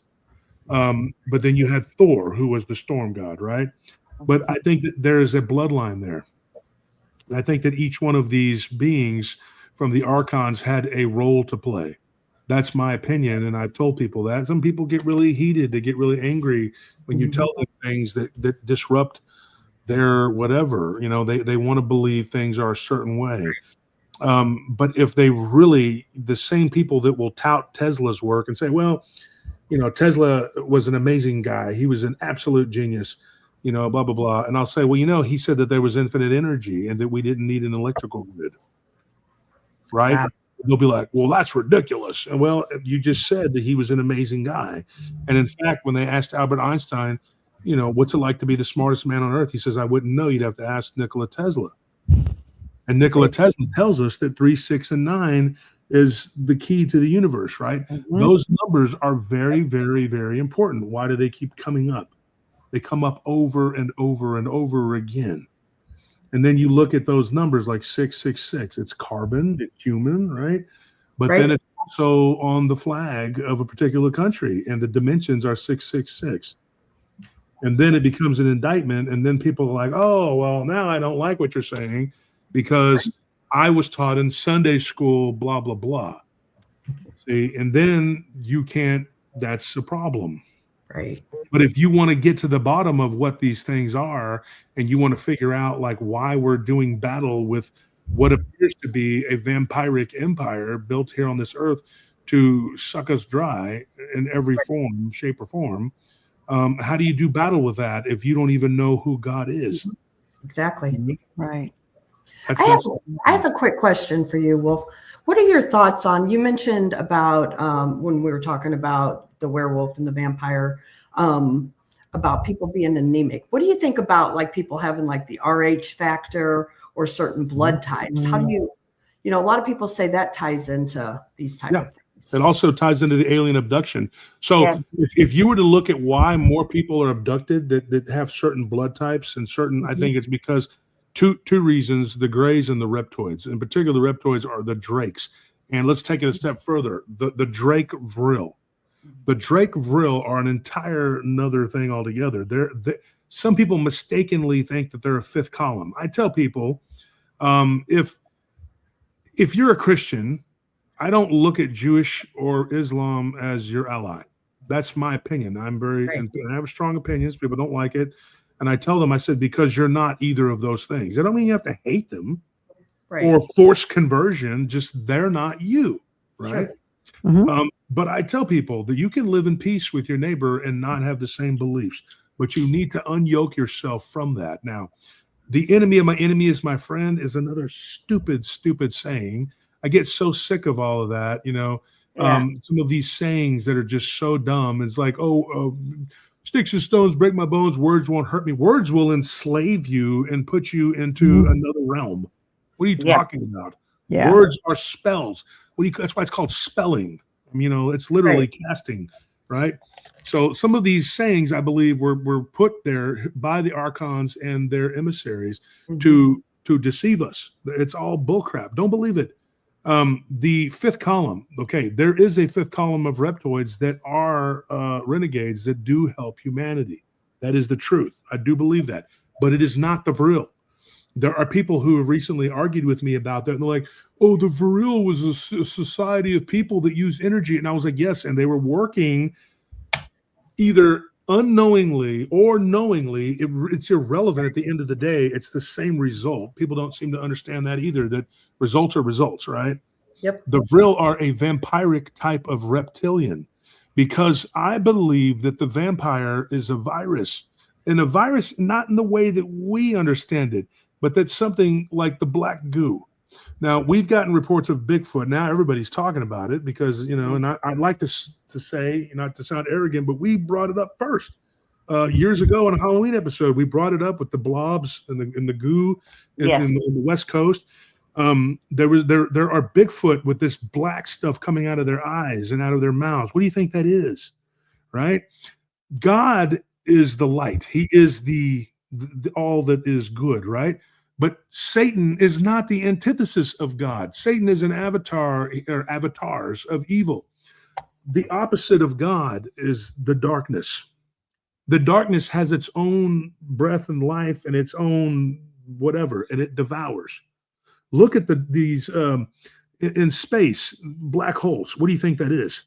That's a stronghold for these things. That's what that is. No light can escape it, right? That's what they say. Right. It devours the light. It eats the holiness is what it does. right? So this black goo, whatever, I believe is vampiric. I believe that all of these entities are vampires in one form or another, because what they need with us, what do they need with us? They want our flesh, they want our blood, they want our everything, they want our essence. They are vampiric.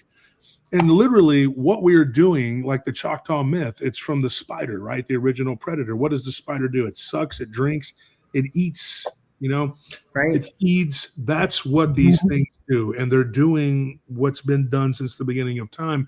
The cosmic spider goes back long before Stephen King, whatever. A friend of mine, she's on that show, Derry, my friend Yvette McCoy, she's one of the monsters on there, on It. Oh, cool. One of the things that I thought about that show, I thought about this is like, okay, so Stephen King, he came up with all of these different ideas and things, but he's patching things together that are real. And it isn't really soft disclosure, it's flat out disclosure. Right. Everything he's talked about, and it's all in the same universe. He intertwines it all in the same universe. The smart guy, to come up with all that stuff, but he's actually touching on things that are real. Right. Like the incantations of Pet Cemetery, something comes back. Right? Mhm. That is a myth as old as time. Look at the Austrian vampire, or the Serbian vampire. That's another one, not the Serbian werewolf, the one I covered. The Serbian vampire is going to be in my book about vampires. This was the Austrian government, the Habsburg Empire, the Austro-Hungarian Empire. There was an officer that was sent to Serbia to figure out what the hell was going on with this rash of vampires, people coming back from the dead, looking like zombies and attacking people.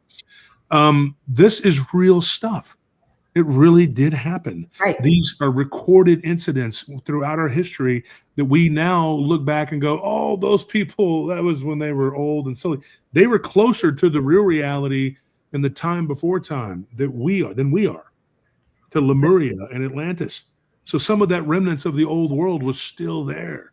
They still had it. They still knew what these things were, and they fought it and they combated it. Where now we just look at the shit, excuse my language, but we just look at it like, oh, it's the movie. Right. No, it's real. And our ancestors are screaming at us that, hey, you have been lulled to sleep by the powers that be. Right. This vampiric entity, it has even infected these reptilians, the Dracos. The Draconians, they are one of the worst of the offenders of the, if you want to call them intergalactic, whatever the hell they are. They come from other worlds and they've colonized many places, but they brought that virus with them. Right. Some of them ended up going underground, and I believe that's where the Vril are now. The Vril that Draconian, I believe they fight the Draconians. Because they're trying to make everybody be like them, which is vampiric, and hop from world to world, parasitized by something that eventually will wear itself out, because once there's nothing else to eat, what happens? Right? But the darkness doesn't care, because the darkness only cares about devouring everything, including the light, and defeating God. That is the true enemy of God. The Shaitan can set themselves up as principalities of the darkness, but they're just the avatars of darkness. They are not the be all end all. That's why there are so many different types of these beings. There's all these different names, all these different types, and bloodlines and whatever. They're just like gangster families, right? They are. And they have human families that correspond to them. Right. And each one of them has their own role to play. But some of them bleed over into the other roles. You know what I mean? It's not all just, sliced up perfectly. And by the very nature, though, the one thing that we have going for us is evil does one thing. And it always, always, always does this. And it can't help it, because it is evil by its very nature. This is what it does. It eats itself. Evil always devours its own.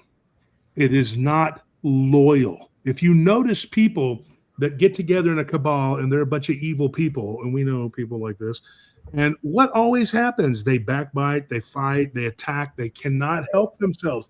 They have to fight with each other, because each one of them has something that has been the immortal sin, or the sin of the immortals since the beginning of time, and that's pride. Mm-hmm. Pride always comes before the fall. Satan can help himself. They can't help themselves. They're prideful. They want to be known. They want you to know. Have you ever noticed how serial killers, they'll kill for a decade or however long, and then they want people to know what they did.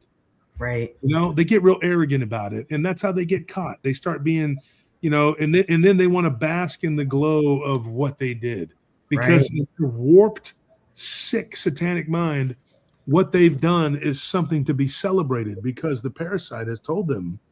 Yeah. Is there telling them that this is something good that you did, right? Mm-hmm. Or that what they deem as, something great, not good, but great.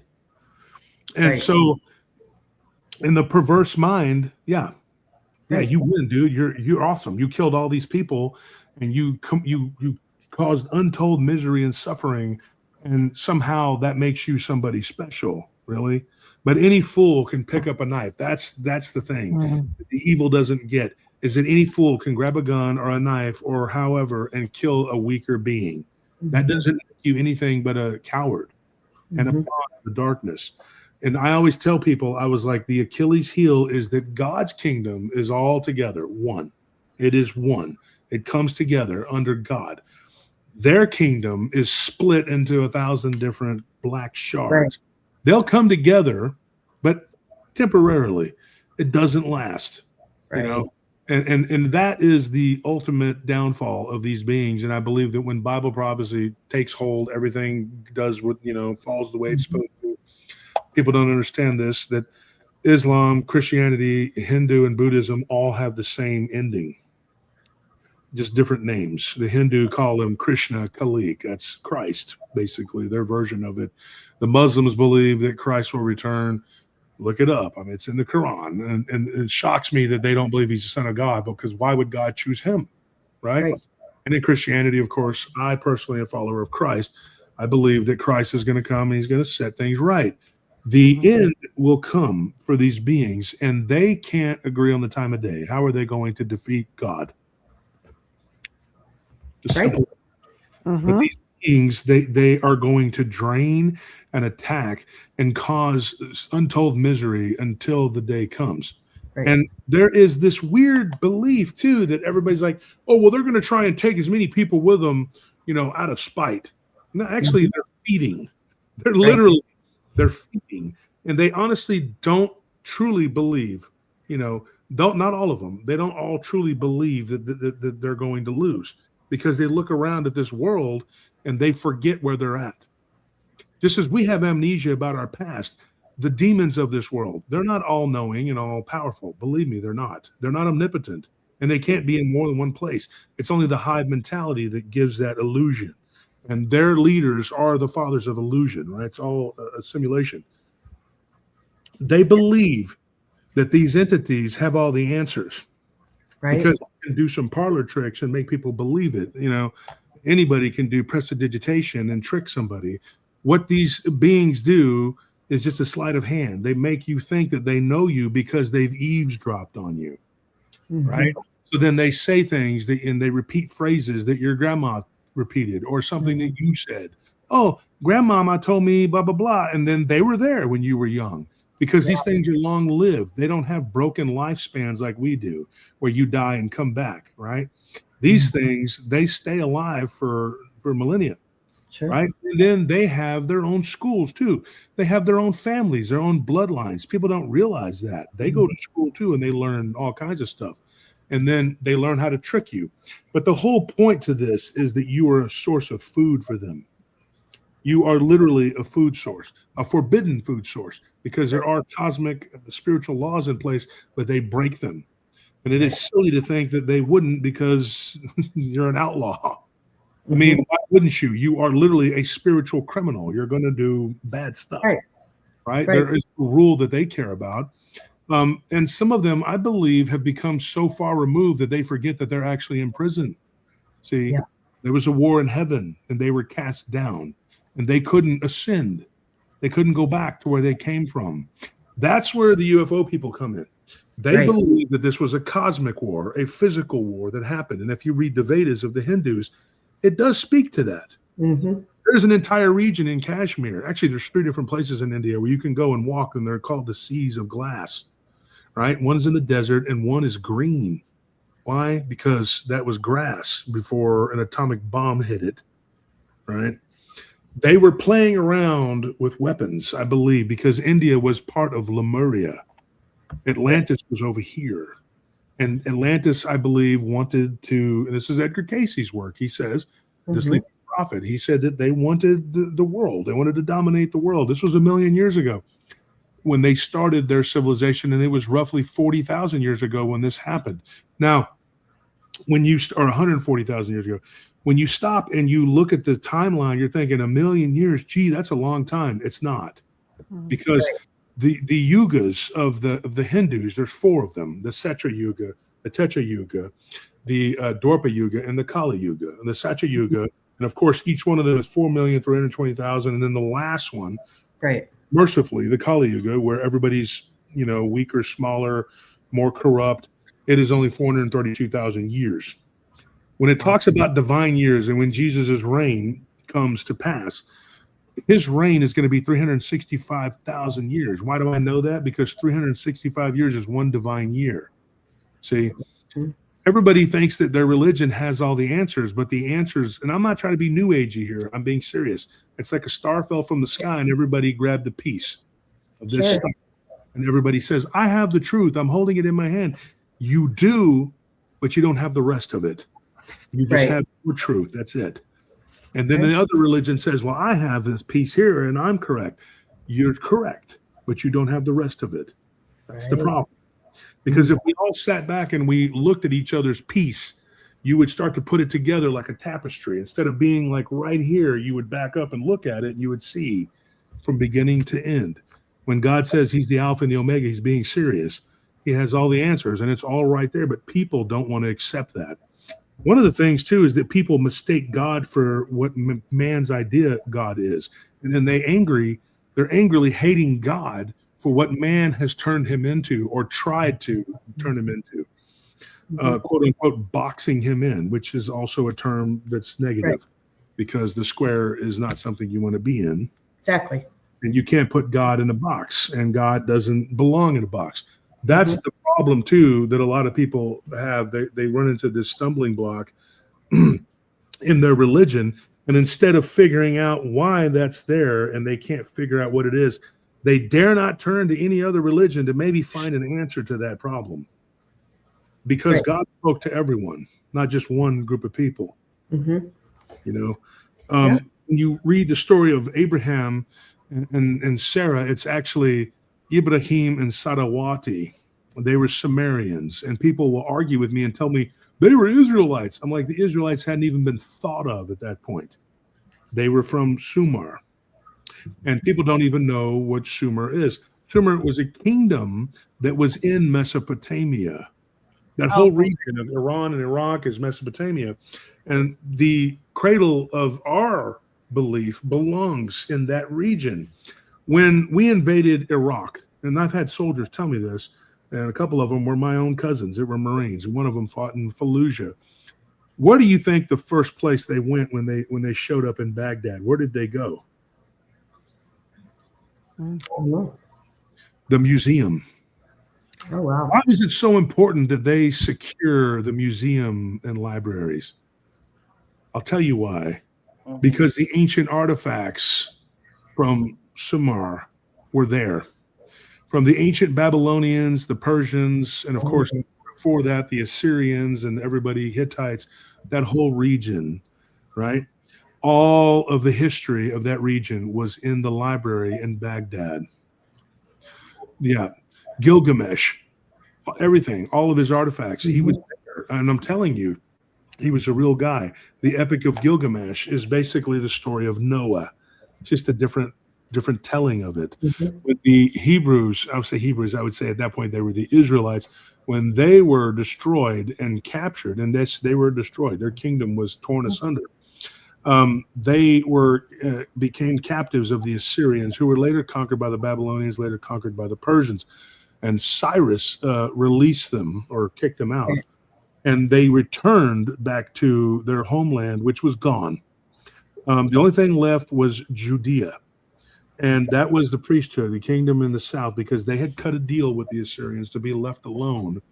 And so they paid tribute, and they were just left to continue to exist. The story that they tell is, oh, we were really good and righteous, and all the other Israelites went away and died because they were bad. No, you paid your way out. You ransomed yourself, and you promised payment, and you did. You delivered. But there was no written, Right. nothing. The Torah didn't exist. It was the Tanakh, which was the oral tradition of the Jews. When these people came back from captivity, that's when they wrote in the 600s BC. That's when they wrote their history. That's when they said, okay, now we're going to write down everything from the Tanakh and we're going to turn it into an actual story. So where do you think they turned for this story? They turned to Sumer. Right. Yeah, they turned to the ancient histories that had been taught to them, passed down to them from the Hebrews, or from the captivity with the Persians. The previous chapters were the Babylonians, and the ones before them were the Assyrians. They basically inherited them. Right. Interesting. They also had a lot of aspects from Egypt, because the Hebron, that's who they were. They were Canaanites who had gone to Egypt willingly to work as immigrants, but then they overpopulated, and the Egyptians said, hey, we got a problem here. These people outnumber us, and they want what we got, and we need to do something. And that created the schism there. The word Hebron actually means like outsider at best, and at worst it means like usurper, taker, or defiler. Right. So that's where the word Hebron turns into Hebrew. And of course, their God brought them out of captivity. And everybody says, well, this is the same God from this time to this time to this time. Yet they keep on trying to worship Baal. They keep on trying to worship Moloch. And in 2 Timothy, it says that they're not supposed to use that symbol that they use on their flag, because that symbol was from the temple of Remphan, who I believe was the descendant of an Anunnaki, probably an Archon. That was their bloodline, and their god was the bull-headed god Moloch.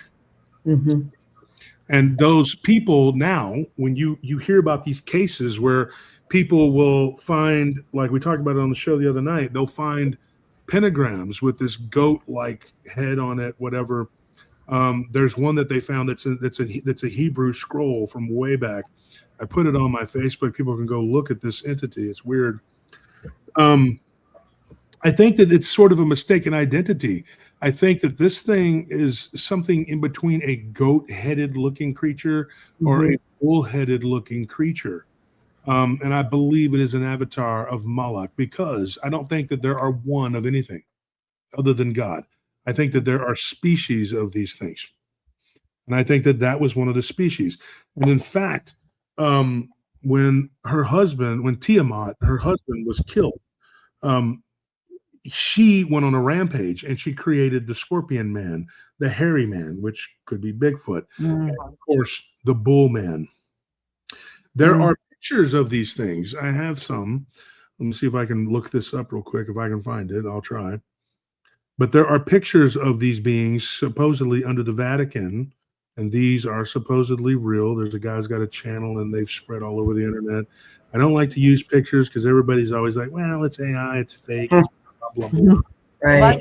Yeah. Not to decide, but here is one of them right there. Oh, That's scary looking. Oh, yeah. terrifying. Yeah. And then there's another one that's here. There's another one. You can see that those horns, Right. pictures of the Vatican, St. George's Keep. Now, the rumors of St. George's Keep have been around for a long time. St. George, of course, is the one that slayed the dragon, right? He did that. You stop and you think about it, the Vatican would be the inheritor of this. There's a whole story behind that, too. People don't understand this. They don't understand why is it so important for Iran to be brought to heel? Well, it's because they're Israel's enemy. I get that, but there's more to it than that. The Iranians were the Zoroastrians. When Jesus was born, there were 3 magi, right? That went to Jesus to bear witness to who were they? They came from ancient Persia. They were Zoroastrians, and they were following an astrological calendar that told them that the Messiah, the Savior of the world, would be born. When they showed up, that was a fulfillment of a prophecy at the birth of the chosen, right? That religion comes from Persia and from that land, right? It is the world's first monotheistic religion, which was the precursor and the model for Judaism, which was the precursor and the model for Islam, not Christianity. That's a mistake. Because we believe in the Trinity, the Father, the Son, the Holy Spirit. The Holy Spirit is the essence and energy and life and breath of God that flows through all of us, right? Christ is his son. He sits at the right hand of the Father. Here's the thing.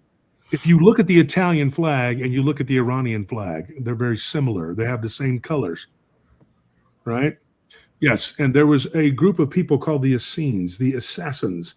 They worked for both classes. They worked for the Saracens, which were the ruling class during the Crusades, and then, of course, they worked for the Habsburgs, and they were a type of Italian mercenaries all the way up to the time of the Medicis, up until the Serpent Queen that ruled in Spain or in France. These were basically, I'll work for you for money people, right? Right. They were the precursors to the Templars, and then the Templars, the Rosicrucians, and it goes on and on and on. Right. When you stop and you look at this, the information of the world was gathered in two places. And I believe that these were the kingdoms of Persia, and then the inheritors of that information was Rome. Right. There were wars that were fought between Rome and Persia back and forth. They weren't fighting for territory. They were fighting for knowledge, where Jesus says, my people die for lack of knowledge.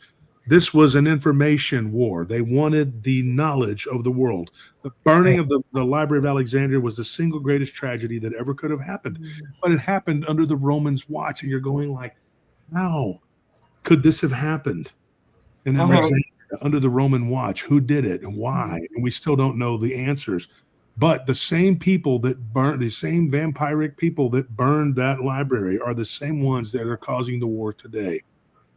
And Rome has spread out and become different things.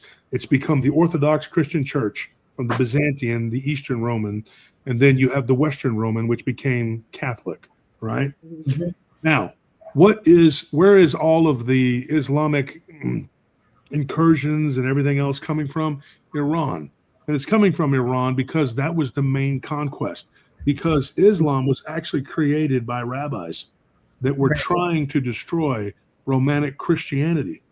And I say this, people get very offended, but I'm like, they don't even make a secret. I mean, it's like, you're arguing it, but they're not arguing it. And they're still saying that Rome is the enemy because their Messiah, the Jewish Messiah, is supposed to come and do what?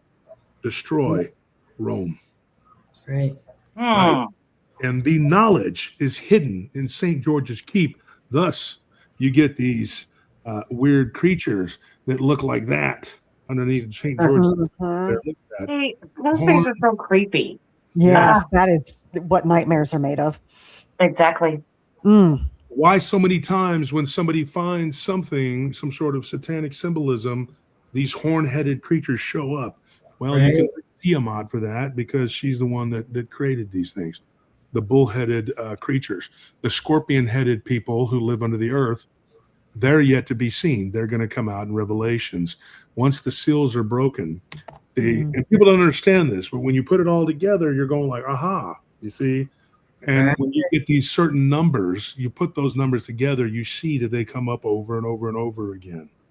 Right. Well, Josh, I do. I mean, we've only got about 12 minutes left, and I'll have to go to bed. I wake up at 2:30 in the morning to go to my job, unfortunately. But if somebody would like to study or learn about all of these things that you're talking about, what books or avenue that you could send somebody to learn about these things? I mean, what are the best things out there to look for? Well, certain books that you probably shouldn't read. Probably, yeah. I We can talked say about it on yes. my show. There's a couple of them that will get you beaten by dark elves. Oh gosh. Yeah. You know, because I wondered about that a lot because, you know, some people are talking about these things, but I mean, nobody's really giving us any avenues to go down. That's why I'm like, you know, and I always like after shows like this, I like to look up stuff and you know, Great. get more acquainted with what you're talking about. So I I'll just tell want you. to I'll tell you. Don't use Google. Okay. don't use Google. All Use right. Yandex. Yandex is a Russian. You can. There's certain browsers and things like that you can use that will give you like the avenues you need to go down. Yeah. Now, me personally, I've read Enochian Magic. I've read the Kabbalah. I've read all of these books. The one book, and I'll say it again, to stay away from the Shams al-Ma'arif is a forbidden book. And if you have that book, even now, at first I was like, maybe not even have it on your computer. If you even have it on your computer, you will be visited. Oh, wow. These entities will literally, they'll do anything to stop you. Do not try to read that book. I'm Right. telling everybody who's even tried, and there have been some dum-dums who've gone out and tried to find it and read it. It is beyond anything that it is basically what H.P. Lovecraft was modeling his, the Necronomicon, which is a fictional, but it's based upon that. And the guy that wrote the book, I'm not even going to get into it. I mean, it's a book of forbidden knowledge. But there are a ton of books out there. The Gnostics, the Nag Hammadi, the books in the Nag Hammadi. I can't even tell you all of them. There's so many of them. The Apocryphals. There's just a whole list of them. And I've spent my life, reading these books and studying them. And a lot of these books, sadly, here in the West, we are condemned to live under satanic rule. I'm not talking about Trump. I don't have a problem with him. I'm glad what he did to Maduro. Maduro's a turd. I'll say that on record. But what I'm talking about is the satanic rule of the people with the previous regimes and what has gone on up to this point. We have been inundated with satanic whatever. When Putin said that the West is controlled by satanic vampires, he's not lying. No. He's not joking. He's being honest. There have been multiple people from Hollywood who blew the whistle recently and said that we're under the boot heel of vampires. And everybody thinks we're crazy. I'm not Alex Jones' best friend. I mean, I've met him. We're not buddies or anything, but he's right. And when he said it on Joe Rogan's show, I mean, this world is like a wisp. He's correct. And that this is run by vampires. He's not even joking. He's being serious. That's why they shut him down. The list goes on and on and on. There's a lot of people who have waken up and seen the truth and seen the web that has been weaved here, simulation that we live in. There are a ton of books out there. I would say start with the basics, but one of the problems is that if you don't speak other languages, you're going to be in big trouble. I told everybody on my show recently that you need to learn as much as you can about the Indian culture from India and about the Chinese culture. A lot of what we get here in America are Tonkin Chinese or Gujarati Indian, because those are the merchants that have kind of spread out all over the world. But you need to learn about the cultures. And Sanskrit is not the oldest language on earth. It's Tamil. Right. And that is in India, right? People don't understand that. They actually are so far removed from the truth. And we are being given a filtered, watered down version of reality here in the West. Sure. And so you have to go to different places to find the truth.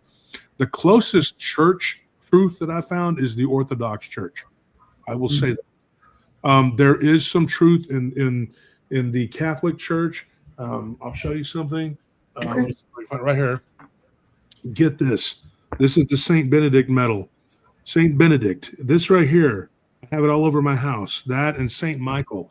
That will protect you, but you have to get it blessed. And I have holy water.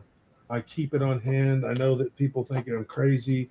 I have holy water as well. I have I'm it. like, absolutely not. We think you're spot on. Keep copper and silver close at hand. I mean, it doesn't hurt to have, this is silver. I have lots of it, but just keep it around. It's a purification. You can actually put a silver coin in milk and it won't spoil. But Yeah. they have GMO'd everything to the point where they could try to bypass these things because it's all about getting that black goo into your body. That's what I think the shot was. I'm not going to get into it and ruin your algorithms, but yeah, that's what the jab was to get that black goo into your body. It wasn't about the virus. That I was telling everybody, don't take it, don't do it. And some of the smartest people, I thought they were smart, ran out and got it. Well, I had to be able to go and shop at Sam's. Yeah, what is wrong with you? Like, you just literally put the hydra in your body. Right. But you're sitting there screaming, and all they can do is say, "Oh, guy's crazy. Who's dumb?" Because they're, it's the retardation. They all have it. Yep. I think that was the problem with a lot of our medical professionals out there. They had to get the shot to go to work, which I thought was unfair that they weren't given the choice. But I see a lot of things that are going on with them today that they didn't have before the shot, and it's just a lot of crazy things. Because you talk about that black goo, and I'm just like, there's a lot of people thinking that there's medical reasons for this. I don't think a lot of it's medical. I think it is spiritual black goo. That's think about it, ladies. If you look at the different aspects of our fields, right, there is the spiritual, right, and that is the ghosts. What you're looking, ghost hunting, all of that. Right. The physical. What is the physical? The physical is the cryptid. And what is the mental? The mental is the alien abduction. Those are the three facets, and those are your chakras. And it's mind, body, and spirit. And it basically, it all pans out. Everything is 3, 6, 9. I'm telling you. And people, they can call me crazy. I don't give a crap. It's not hurting me to call me crazy. More people come and watch the show. I always fill up a chat. I promise you, I could go live at 2 a.m. and get 200-300 people in there to listen to me babble and be crazy. Absolutely. I told everybody. I'll say it in Trump's voice. I said it. I said, buy gold and silver. You didn't buy gold and silver. Now you don't have it. I told you. I said it. I did. I said, and buy NVIDIA. You don't like the AI. I don't like the AI, but that's where it's at. It's NVIDIA. And now Maduro, I said they're going to go bust his ass, and they got him. A very bad guy. They got him. He's in jail. He's a very bad person. I'm telling you, it's the truth. I predicted it. Everything. Yeah. From the war in Ukraine, and I said everything that I made a lot of money in the stock market back when dumbass Bush and the other goofball Cheney were in there, and I said, look at that's their company, Halliburton. Go buy stock in it. Then when the housing bubble burst, I said that everything was going to collapse. They said, well, that hadn't happened since the time of the tulip. I said, well, history repeats itself, and it did. Yes. And I'm not a profiteer, but I made smart moves, and people fault me for it. And they say that, well, you did this and you did that. Like I'm some kind of land pirate. No, I just used my brain. God gave you a brain for a reason. Use it. Yeah. Simple as that. Very true. Yes, absolutely. Real quick, I was looking at the analytics, and right now we have 1,013 people actually watching. Only 240 are in chats. But if those 1,013 would hit that thumbs up, we would greatly appreciate it. Paratroopers, come on, hit the thumbs up. Please do. These ladies are some of my best friends. Yep. Very nice ladies. They're very good people. Very good people. Just hit the thumbs up for them. Give them a thumbs up. They do. You really got to say that like Trump would. Yeah. I told you so. I'm telling you, I told you so. They do the best. Blondes and boos are the best. They do a very good job. Give them 2 thumbs up. Yeah. Oh, that's hilarious. Yeah. That is awesome. Thank you so much. Yeah. We definitely appreciate you coming on here. Wolf, you're welcome anytime. You know that. Also, I want to give a shout out to a few other people that are really good, that do really good work across the pond. My friend Paul Sinclair's probably asleep right now, but he does a really good job. I love him. Truth Proof. He's out there doing his job, with the dog man, the werewolf. He's figured it out too. He's on the level. Jason Bland with Paranormal Soup, and late nights, spiritual encrypted encounters with Abe Cius, one of my dear friends. These are the people on the front lines. Josh Inocchio, another good guy. I love him. What Lurks Beneath. These guys are doing really good work, and just give them a shout out and a check. The Porchers, you guys are awesome. I love you guys. I don't know the other two lovely ladies. I know one of them's name is Natalie. Yep, that's me. Okay, you're Natalie. And what is your name? I don't even know. I'm sorry. Mary Lynn. Mary Lynn. And Yeah. I'm sorry, I'm very long-winded. I talk, and It was you know amazing. what I mean? It was amazing. Yeah. It was nice to I meet you. explained to the ladies before the show, I was like, you know what, with everything we've been through, it's been Josh, Nellie, and the family that's had our backs through everything, that you guys are the best. And yeah. Yeah, they absolutely. try to destroy us, but what they don't understand is no weapon formed against us is going to prosper. That's You right. know, I mean, we're strong. We're and- strong and together. They hate that. They look at you because they're packs of jackals, and they see a lion, they want to take it down. They can't. They can't do what we do. They don't have that kind of ability. They don't have the memorization. They don't have any of that. It's discipline. I tell people this. I'm going to leave you with this, so you guys got to go. I know, but do Wim Hof breathing. I do the Wim Hof breathing every day. Every day I do the Wim Hof breathing. I push myself, and I take 3 to 5 minute cold showers. Even in the dead of winter, I take cold showers. It really does help. I'm 50 years old. Everybody's like, you look like you're 35. And I tell them, cold showers, man, cold showers, and lift weights. Lifting weights, the regenerative properties of lifting weights, and it is the fountain of youth. And there are tons and tons of supplements that you can take that are really, really good for your body, things that you can do that you can take that will heal you holistically. Every time somebody gets a cold, they run and they go grab some kind of whatever. You don't got to do that.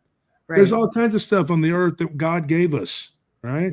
Yep. And just take care of yourself. Mind, body, spirit is very important. It is the most important thing. And you know, everything is connected. Everything is connected. Yep. And the thing is too, don't wait until you're my age. I'm 54, and it's been in the last 2 years that I decided to take pride in myself and start doing something for myself. Don't wait till you're my age. Do it young. But it's never too late.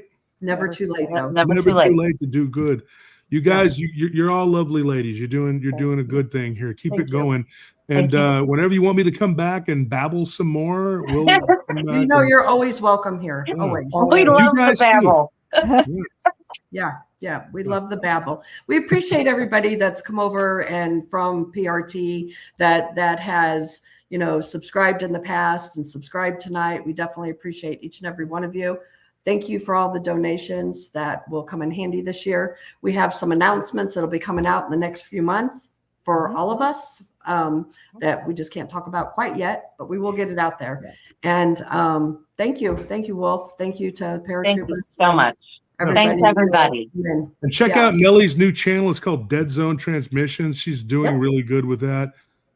She's just working away, and her music, Paranormal Sound Table, the music has just been incredible. She's been doing, I can't even begin to, she's amazing. She's artistic. She's that side of the brain. I'm the thinking side of the brain, but she's that artistic, and And I just got a message that we have a troll in chat. So moderators, take the trash out. I think we did. Wonder who that could be. I don't know. But you know what? They don't even deserve the thought. I haven't even given them a moment this new year. I'm not going to. The irrelevancy, I got so many messages from people just saying, do your thing. Encouragement from old friends. I want to give a shout out also to Ken Gerhardt, Loud Blackburn. People have been just encouraging to go forward and just not think about this and these people. Chris Garitano, another great friend of mine who's coming out with his new show and everything. And I just want to be, I have a lot of good friends. I'm very blessed to have a lot of good people. You guys are some of the best. And for you ladies, the newbies here, if you guys ever want to come on the show and talk, you're welcome to come on, sit in, and just be part of the discussion. That's the thing about Roundtable. It's a round table. Natalie, I would like to tell you and Mary Lynn, if you guys send your address, whatever, we'll send you some merch. And of course, ladies, that would be wonderful. you do know you're welcome to have whatever you want. And Awesome. we have a lot of merchandise. We have new styles. I don't know if you're into pink, but we got like a hot pink. Some guys are into it too. I mean, you know, whatever. But we have all kinds of different merch and just everything you could think of. Appreciate Hoodies, that. beanies, Thank hats, you. Yeah. you know, shirts, whatever. Yeah. And just let me know. Yeah, Awesome. absolutely. Thank you. Thank you so much again. Thank you to everybody out there in chat. And we will see you guys on the other side. Wolf, you got a show coming up too. You Jewish? Yes. Do what? Tonight? Are you doing a show tonight? No, not tonight. Tonight I took, you know, to work with you guys tonight. But tomorrow night we're going to finish up with Sean, who is an experiencer. A lot of amazing stuff he's got. Okay. He's a guest. And then Saturday we're going to be doing a Patreon show. It's a Patreon only. And then Sunday is our flagship show that we always do. Well, there you go. Cool. And if anybody is not subscribed to PRT, and every week that we do a show, their link is always in our description. So, yep, go and subscribe. All right, we'll see you guys on the other side. Good night, Bye, everybody. Good night. Good night. The evidence is captured. The truth has been found. We documented the proof. Now we're breaking sacred ground. You saw the real secrets that need to be told. The mystery is solved. The case is now closed. Blondes and blue. But we've got friends who share the same fire. Shout out to the misfits, lifting spirits higher. Check out Paranormal Among Us, Bigfoot, Michigan Rob, and Texas Front Porch. A paranormal world, Donny Cho says stuff. Truth or tinfoil and Bigfoot fades. Go give them a shout. Bodge and booze. Join us again when the spirits call out.